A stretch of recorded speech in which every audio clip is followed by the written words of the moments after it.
Okay, there are many ways I could talk about this project. It's so complex and so layered. I had to make choices. One of the choices was to give you a little historic background so you understand what it means, right, to have a project like that in a favela.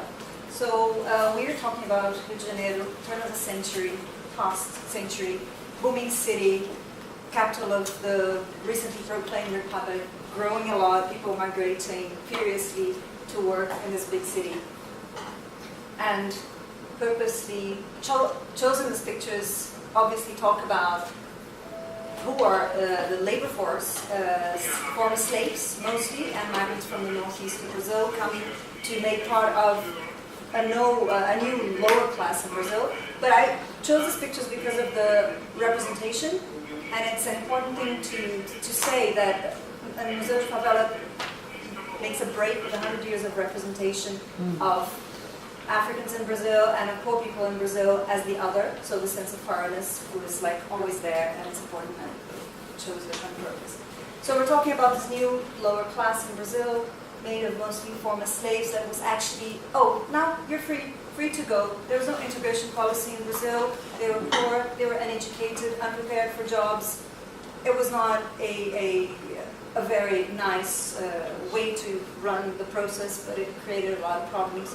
So this population is moving into Rio, and they start settling into what are known as cortiços. Cortiços are slums, so many translations, but they are places where a lot of people start living, and people were exploiting them in a real estate way, and they obviously start getting crowded, and there are several issues with hygiene, and a lot of disease starts breaking out in Rio de Janeiro, and they start slowly being seen as a kind of uncomfortable thing for the elite in the middle of this beautiful city. Now there's like all these pockets of poverty and disease, and too many Africans and too many people from the northeast of Brazil who are strange. There was a lot of tension, social tension starts building. And we're talking about a Rio de Janeiro in the turn of the century that wanted to modernize, wanted to be Paris. This is Rio de Janeiro, this is Avenida Central, after what we call the Pereira Passos reform. 1902 to 1906, Rio de Janeiro undertook a huge reform, Haussmann style in Paris, broke a lot of streets down, so the cortiços came down. And this was the aspirational image that Rio de Janeiro wanted to have. This is a real photograph of the time. And on the wake of that, the cortiços being dismantled, that's where the new lower class of Brazil started living, and that's the birth of the favelas. This is Morro Santo Antônio, 1914. When they brought down the cortiços, they said that there would be popular housing built. Obviously, with a booming real estate market, nobody cared about lower income housing, and nobody did anything. And these people actually needed to live close to where they worked. So where would you go? You would go to the peripheries. And when you talk about peripheries in Rio, you are talking about the morros, the mountains.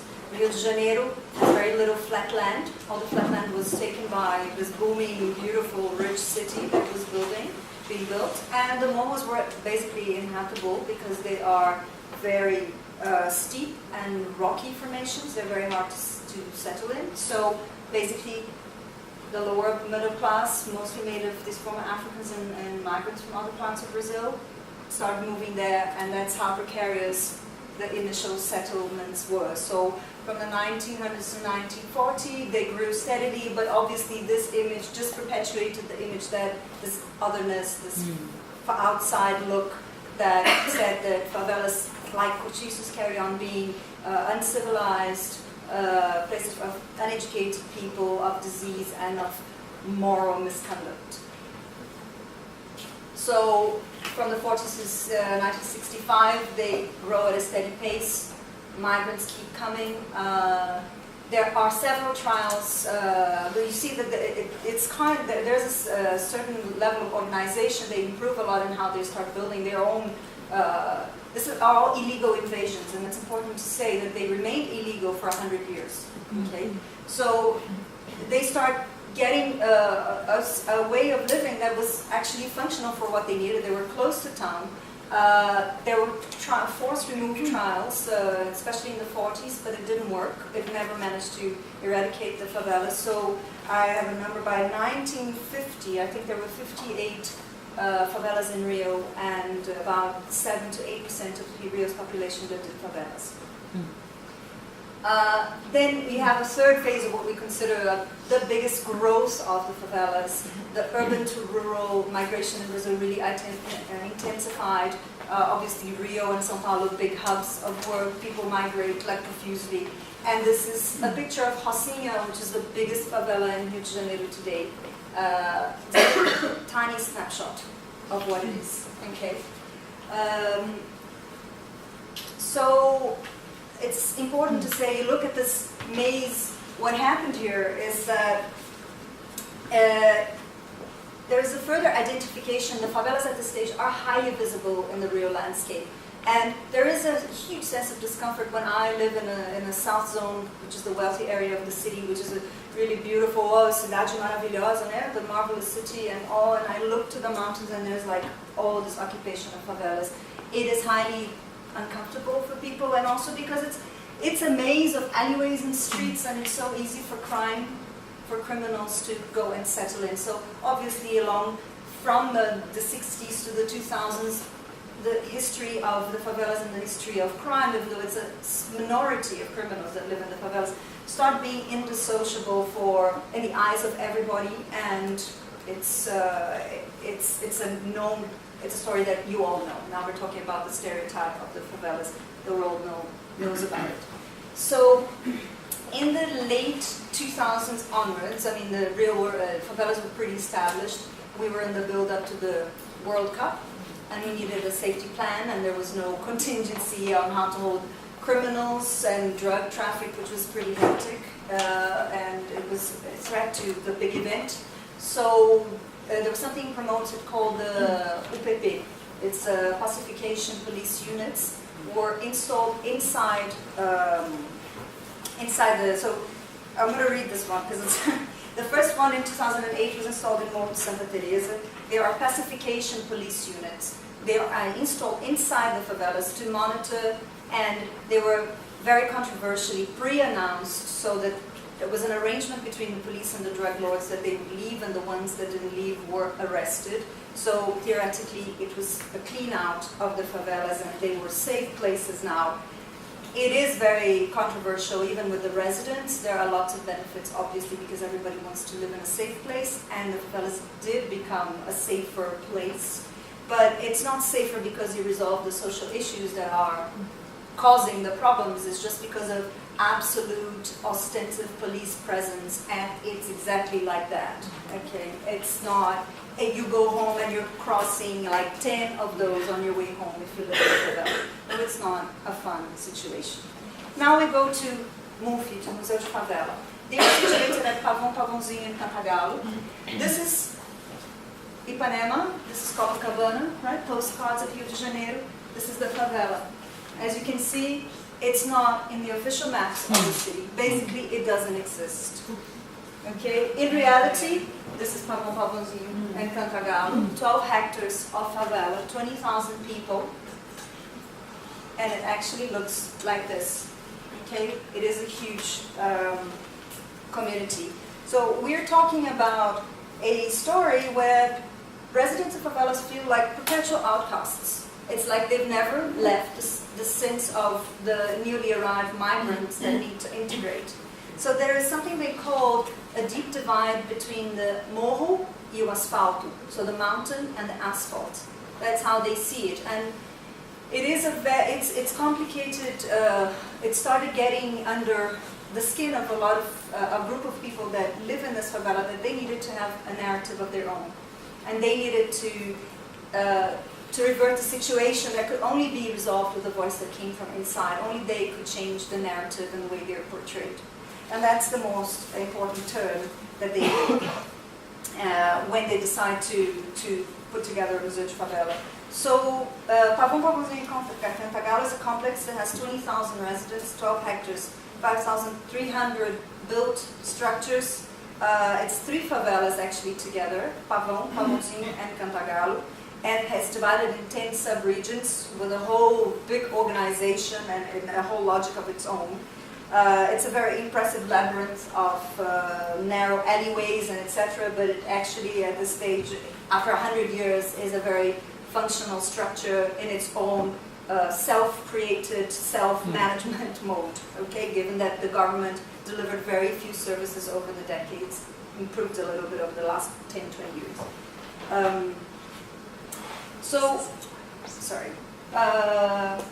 Museu de Favela is considered, this is Eithne, somebody that Marlen knows very well. I started working with Mouliou with CAMOC in 2013, that needs to be said. So he's one of the leaders of the Museu de Favela. It's a living territory museum created and run by favela cultural leaders, first and foremost for favela community and to portray a new narrative of the favela to the world. Okay? The museum collection is considered as 20,000 residents, their ways of life, history, its architecture, landscape, its panoramic views, which are the best in Rio de Janeiro, and a complex fabric of cultures that make it an important but still neglected part of Rio de Janeiro's history and making and identity. So their vision is, to transform Pavão Pavãozinho in Cantagalo into a Carioca tourism monument of the history and formation of the favelas, of cultural origins of samba, of Northeast migrants culture, Afro-Brazilian culture, virtual arts, and dance. Their objectives are to valorize the local culture and the favela contribution to this identity of Rio de Janeiro, of this favela specifically, to fight prejudice and promote integration between the morro and the asfalto. They want this to end. It bothers them. They want people to know that my narrative is exactly like yours. I'm a worker, I've studied, I work hard, I'm exactly like you who live down there in Ipanema. There's no difference between us. Come and see us. You're not going to die when you come in here. They want to boost the self-esteem of favela dwellers because they feel that this is going to have a big impact in social and economic development. They want to promote favela as a place of peace, and that can only be done by getting their community involved. And they want to fight for better conditions of life, dignity with consultation and inclusion, which is very important for them. And they want to talk about the favela to others. And that will lead into a video that I brought. I don't know if we're going to have time to see. We can see it later maybe, which is then I went on to create a project with Mouliou and people in South Africa, in Soweto, where I worked for many, many years of my life, to create a dialogue so they could exchange their experiences, which are so similar, but so far apart. So that's what they want to do. They want to start talking about who they are, own their narrative, and move ahead. Their approach, I'm going to run through a whole bunch of pictures here. Their approach is that people's heritage, people's history make their heritage. Their stories and artifacts are painstakingly collected from door to door every day on member to member, listening to stories. There's no better story than other.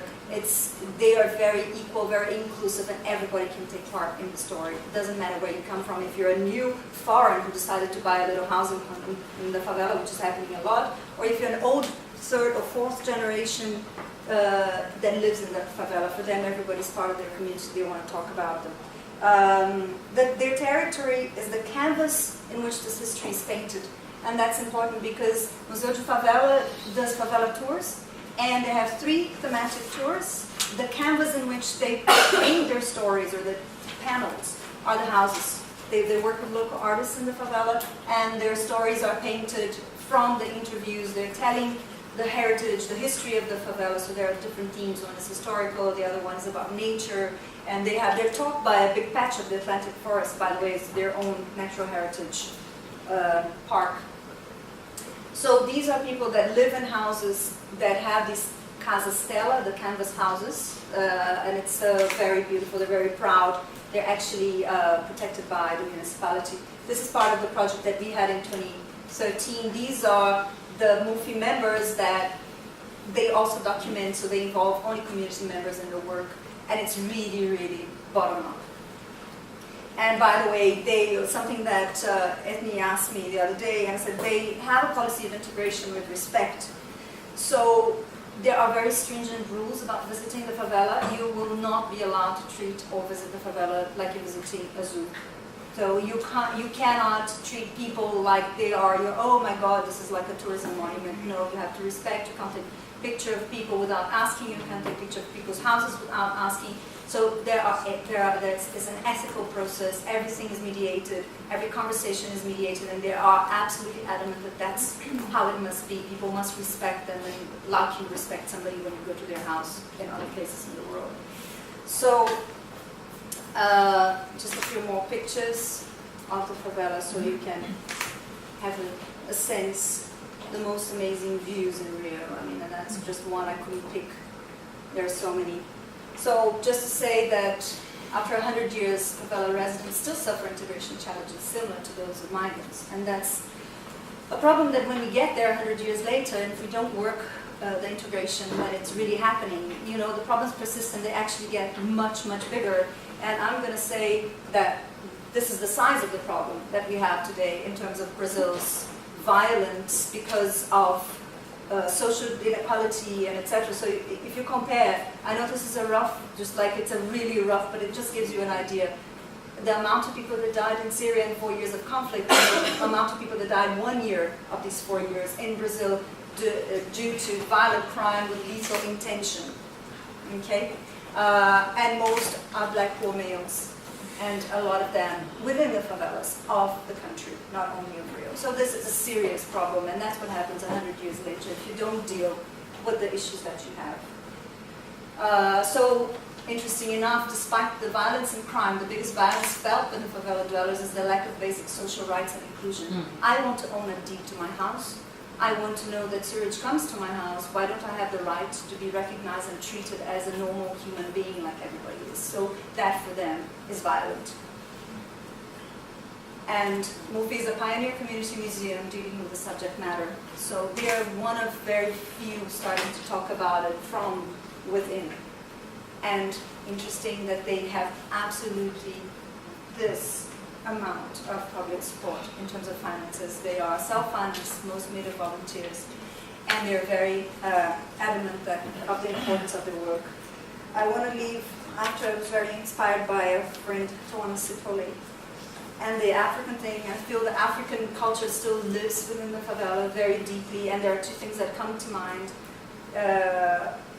Migration lasts, so it can happen over so many years, but culture stays. There's a sense of Ubuntu in the favelas, which only Africans can explain better than me. It's a beautiful philosophical approach of Africans that the rough translation would be, I am because you are. So there's no individual well-being if there's not collective well-being. And in the favela, people help each other. It's really tight. The community needs to work together for everything. And the other thing that is really true there, that it takes a village to raise a child. And that's how the favelas still work after 400 years of Africans being displaced. So that's